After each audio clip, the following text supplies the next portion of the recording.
Welcome and welcome back to my channel. This is Bhumi Gupta, a first year MBA student at IIM Rohtak. So, as you have already read the thumbnail, which is about CAT 2025, so this video is about how can you prepare for your CAT 2025 and other omits after it. So, let's start. The first thing that you should know about CAT 2025 is like when you should start. There are different time periods, like there are different kinds of people who are in their third year of graduation. Some of them maybe in their second year of graduation, or some of them are in their 12th class also. They want to start CAT because they want to excel in the year that they will appear in for CAT. And मेरे पास बहुत सारे बच्चों के ऐसा भी messages आते हैं कि we are in 12th standard, we have completed our 12th standard, so please can you please tell us how can we start for CAT preparation.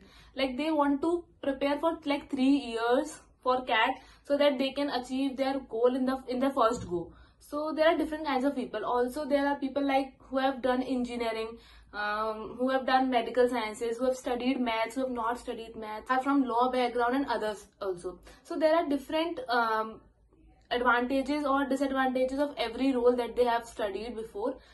Because कुछ रोल्स में उन लोगों को मैथ्स अच्छे से आती है, कुछ रोल्स में उनको वर्बल एबिलिटीज जो इंग्लिश वाला सेक्शन होता है वो ज्यादा अच्छे से आता है. तो सब लोग सोचते हैं कि हम कब स्टार्ट करें जिससे कि हम सारे जो तीनों चीजें होती हैं कैट के अंदर, for example DILR, VRC and quants, तीनों चीजों में एक्सेल कर पाए. तो वो परफेक्ट टाइम पीरियड क्या है कि हम स्टार्ट कब करें. तो जैसा कि बताया जाता है, जो भी हम अभी तक इतने लोगों ने कैट दिया है, जिन्होंने कैट में अच्छा स्कोर किया है, जो मेजर उनका जो टाइम पीरियड होता है जिसमें वो पढ़ाई करते हैं, वो कैट से 9 महीने जो पहले का टाइम पीरियड होता है 9 मंथ्स का, उसमें वो प्रिपरेशन करते हैं जो अपने एकदम प्रॉपर वाली प्रिपरेशन होती है. उससे पहले जितना भी करते हैं इट इज लाइक थोड़ा सा प्रैक्टिस कर लिया एंड थोड़ा सा जो ब्रश अप करते हैं कॉन्सेप्ट को, वो सब होता है. तो जो स्टार्ट करना होता है आपको अपनी preparation, that is first 9 months before CAT. So अभी जो फेब खत्म होने वाला है, मार्च शुरू होने वाला है, तो this is the best timing for you to start for your CAT preparation. तो the second thing we should learn about CAT 2025 is why you should do this. So there are different motivations in everybody's life, like why they want to do it. Because किसी को किसी role में अपना career बनाना है, किसी को different role में अपना करियर बनाना है. So उस करियर को बिल्ड करने के लिए, वहां तक पहुंचने के लिए, लाइफ में उस गोल को अचीव करने के लिए, you have your motivation, you would set your motivation. So CAT 2025 is the ladder from which you can achieve your goal. So I think there are different lines of motivation which have been set by different personalities. You can learn from those quotes and you can apply them in your daily life so that you can achieve what you want. So here are some motivation quotes for you all.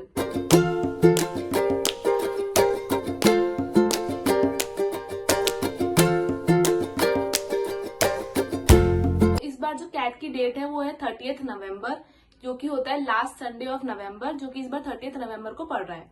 तो probably इस बार जो cat की date होगी वो 30th of November ही होगी.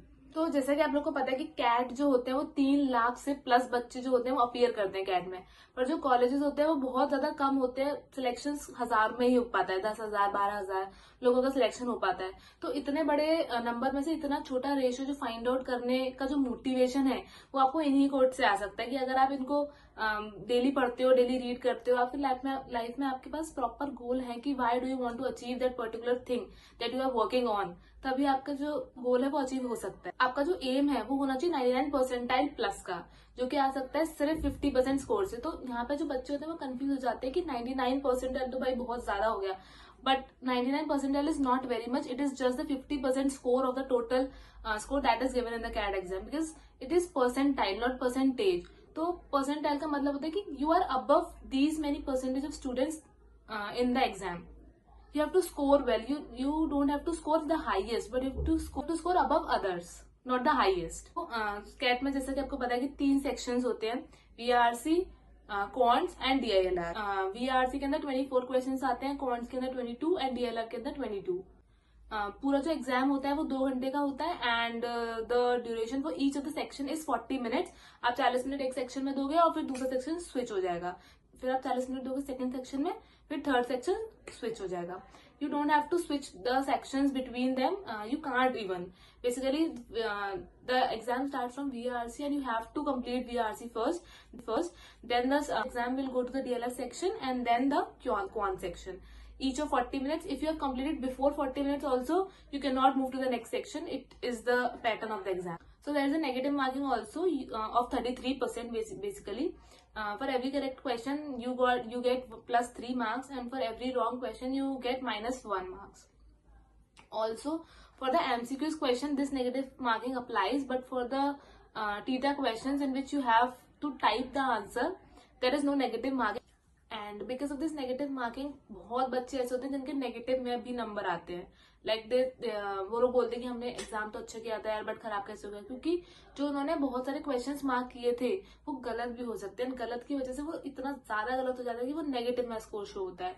तो जब हमारी परसेंटाइल बनती है तो वो जो नेगेटिव में बच्चे होते हैं जिनका नेगेटिव में स्कोर है वो सब भी काउंट होता है, because they are also below on the ladder. So उन सबको एक्यूमुलेट करके जो आपका टोटल परसेंटाइल बनता है that is very different from the percentage जो कि हम इतने टाइम से पढ़ते हुए आ रहे हैं. So the next thing we will discuss is who will set the paper this time. So इस जो ट्रेंड चला आ रहा है आईएम्स का, क्योंकि जो आपके ब्लैक की आईएम्स हैं वही लोग जो है पेपर सेट करते हैं जनरली. तो इस बार जो है आईएम कोझिकोड का ज्यादा बन रहा है कि यही सेट करेगा पेपर, क्योंकि इन्होंने लास्ट पेपर जो सेट किया था वो 2018 में किया था. एंड इसके बाद क्रोनोलॉजिकल ऑर्डर में वो लोग चलते जा रहे हैं, इसके बाद ये तो रिपीट होने का चांस है, क्योंकि लास्ट टाइम जो 5 थे वो भी सेम टू सेम रिपीट हुए हैं. बट क्योंकि इस बार आईएम मुंबई जो है वो नया आईएम बना है, तो maybe they can get a chance to make the exam paper. But at the same time we should also stick to the timeline जो उनकी चल रही है बेसिकली, कि 6 के 6 आपस में स्विच करते रहते हैं. 6 गए फिर दोबारा से वही सेम ऑर्डर रिपीट हुआ. तो अगर वो सेम ऑर्डर रिपीट होता है तो मे बी आईएम कोई कोड बनाएगा पेपर. अदरवाइज अगर ऐसा नहीं होता है, वो लोग न्यू आईएम को चांस देते हैं, तो आईएम मुंबई में भी बना सकता है. एंड जो लास्ट ईयर का पेपर था वो आईएम कैलकाटा ने बनाया था. The next thing which you should know is how can you do so. So you have to break your schedule month wise, since there are 9 months available. March, April, May, June, July, August, September, October, November, because the exam is on 30th November. So you have more than 9 months from now onwards. So you can break your syllabus month wise. In the 3 months you can start your you can start with the basic concepts of quants, DILR and VRC also. You should develop the habit of reading for that. And in the next 3 months you should appear for test, sectional test, basically revise your concepts. And in the last 3 months you should appear for mocks, majorly mocks. In the middle 3 months you should start giving mocks, but in the later 3 months you should develop the habit of giving mocks on a particular time frame. तो जिससे कि आपको पता चल सके कि आपका एक मॉक में या फिर किसी सेक्शन में कितना टाइम लग रहा है, और इसी तरीके से आप अपनी स्ट्रैटेजी बना सके मेन एग्जाम के अंदर. फर्स्ट 3 मंथ्स के अंदर आपको टॉपिक कंप्लीट करने चाहिए, बिकॉज एज यू नो कि क्वांट्स के अंदर आपके 5 मेजर टॉपिक्स होते हैं, जैसे कि arithmetic, algebra, geometry, modern math etcetera. तो कौन सा टॉपिक आपको सबसे पहले खत्म करना चाहिए, तो इसका भी बाइफिकेशन मैंने एक वीडियो बनाई थी क्वांट्स की, इसमें आप यहाँ जाके देख सकते हैं इस वीडियो के अंदर. इसमें मैंने बताया कि कौन कौन से टॉपिक्स जो होते हैं वो क्वांट्स के कौन इंपॉर्टेंट है कौन नहीं है, कितने क्वेश्चंस किस स्लॉट में आए थे, एंड किस टॉपिक में से ज्यादा क्वेश्चंस आते हैं, वो सब मैंने इस वीडियो के अंदर बताया हुआ. You can refer this video for your quants preparation also. And apart from that VRC के लिए बात की जाए तो reading is the key. If you read you will definitely succeed in the exam. So you can develop the habit of reading, जिससे कि आपको main exam के अंदर इतना डिफिकल्टी फेस ना करना पड़े, एंड वो जो लाइंस लिखी होती है उनको ग्रास्प कर सको आप बेसिकली. बिकॉज बहुत सारे ऐसे लोग होते हैं जिनको की जरूरत ही नहीं होती, क्योंकि वो बचपन से इस रीडिंग को करते हुए आ रहे हैं. I have met some people like for them VRC was a piece of cake. So because of this, because क्योंकि उन्होंने पास्ट में इंग्लिश इतना अच्छे से पढ़ा है, उनको सेंटेंसेस का मीनिंग पढ़ते ही एकदम क्लियर हो जाता है, एकदम समझ में आ जाता है कि क्या है वो एग्जैक्टली. तो उनके लिए VRC इजी है. पर जिसको रीडिंग की हैबिट नहीं है, जो नहीं पढ़ता था इतना नोवेल्स, बुक्स, न्यूज़पेपर्स, उसको थोड़ी दिक्कत आती है VRC के अंदर. इसीलिए इट इज एडवाइजेबल कि जैसे ही आपने प्रिपरेशन स्टार्ट करी तब वहीं से रीडिंग है उसको स्टार्ट कर दे, जिससे कि पढ़ना आ जाए कि वही है क्या, क्योंकि वहां पे जाके इतना पैसेजेस होते हैं, you can not comprehend those passages in one go. So उसके लिए आपको बहुत ज्यादा रीडिंग करनी पड़ेगी प्रैक्टिस करते हुए. For DILR you can start practising from the basic sets, and after that you can move on to the level 2 sets और लेवल 3 सेट्स, जिससे कि आपकी प्रिपरेशन एकदम एग्जैक्टली सही डायरेक्शन में जा पाए. फर्स्ट 3 मंथ्स के लिए आप लोग कोई कोचिंग ज्वाइन कर सकते हैं, ऑनलाइन ऑफलाइन जैसे कि आपको अच्छा लगे. कोचिंग्स के अंदर जो टॉपिक वाइज सब्जेक्ट होते हैं वो लोग पढ़ाते हैं, तो बेसिकली आपका टॉपिक वाइज स्टडी पूरी हो पाएगी. तो वो लोग आप कर सकते हैं। नेक्स्ट ईयर में जैसे कि मैंने आपको बताया कि रिवीजन करना है, तो रिवीजन वाले जो मंथ है बीच के 3 मंथ, उसमें कोचिंग्स भी हेल्प करते हैं, सेल्फ स्टडी भी बहुत ज्यादा मैटर करती है, तो वो आप लोग करें। और जो लास्ट के 3 मंथ है उसमें मॉक्स तो लगाने ही है बहुत ज्यादा। It is advisable to appear in 40 to 45 mocks, जिससे कि आपको पता चले कि आप ज्यादा अटेम्प्ट करने से ज्यादा स्कोर ला पा रहे हैं या फिर ज्यादा एक्यूरेसी दिखाने से ज्यादा स्कोर ला पा रहे हैं, because there are 2 parameters to score good, either you succeed in accuracy or in the attempts. So for this you can make your own schedule, because सबका टाइम टेबल डिफरेंट होता है and you are just starting your preparation. So अभी internet पे भी बहुत सारे schedules available हैं, so you can refer to that and you can start. अभी तो फरवरी भी खत्म नहीं हुआ है, so you can start your preparation and अभी अपना डेस्क बना लो भाई, मतलब प्रॉपर एकदम सेटअप कर लो कि कहाँ पढ़ना है कहाँ नहीं पढ़ना है, बिकॉज तो जो स्टडी टाइम होता है वो भी आप लोगों को फिक्स कर लेना चाहिए, जिससे कि माइंड उसी टाइम पे रन करना शुरू कर दे बेसिकली। तो वो सब अभी आप कर सकते हो, स्टार्ट कर सकते हो, बेसिक कॉन्सेप्ट्स कर लो, ब्रश अप कर लो अपने थिंग्स को। And apart from that you can also refer to different videos available on YouTube for completing your basic topics if you're not if you don't want to join any coaching.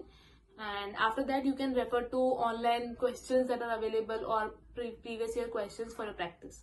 So that's it for this video, and you can definitely crack CAT 2025, and on this channel I'll definitely share CAT 2025 resources, so you must subscribe to this channel. So that's it for this video. Bye bye guys, all the best.